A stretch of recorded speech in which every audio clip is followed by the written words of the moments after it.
अमावस्या दोष। अमावस्या के दिन जन्म होना जन्म कुंडली में एक दोष का निर्माण करता है, परंतु वो दोष किस एरिया में उस व्यक्ति को लगेगा, इसके लिए सूर्य और चंद्रमा दोनों जन्म कुंडली के किस भाव में निर्मित हो रहे हैं, इनको देखना और समझना बहुत आवश्यक है। जब भी जन्म कुंडली में सूर्य चंद्रमा दोनों एक साथ किसी भाव में आते हैं तो वो पर्टिकुलर भाव जो है अमावस्या दोष से पीड़ित या ग्रसित हो जाता है।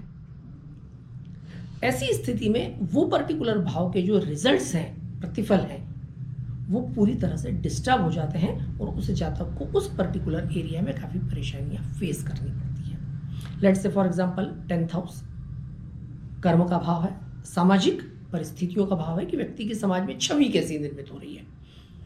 वहां पर अगर सूर्य चंद्रमा दोनों साथ आएंगे तो ऐसे व्यक्ति की सामाजिक छवि दूषित होगी, स्थायी छवि निर्मित नहीं होगी, क्योंकि वो किसी एक प्रकार के कर्म या प्रोफेशन से जो है वो नहीं जोड़ पाएगा।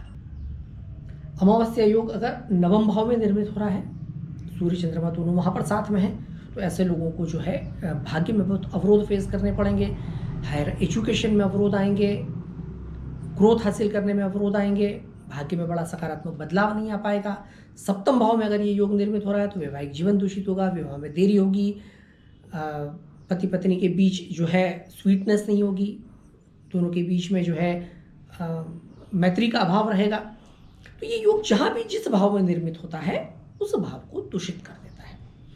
नियमित रूप से इस भाव के उपाय करने चाहिए। सूर्य के उपाय करने के लिए हमेशा सूर्य संक्रांति यानी जब सूर्य राशि परिवर्तित करता है उस पर करना चाहिए। पूर्णिमा और अमावस्या के दिन चंद्रमा से संबंधित उपाय करने चाहिए। इन दिनों में अगर आप ऐसी जगह रहते हैं जहां आपके पास कोई पवित्र नदी है तो नियमित रूप से संक्रांति, अमावस्या, पूर्णिमा वहां पर स्नान करना चाहिए। चंद्र सूर्य संबंधित रेमेडीज इन दिनों में करनी चाहिए, दान करने चाहिए। नियमित रूप से रेमेडीज परफॉर्म करने से डेफिनेटली अमावस्या योग का नेगेटिव इफेक्ट आपकी कुंडली से कम होगा।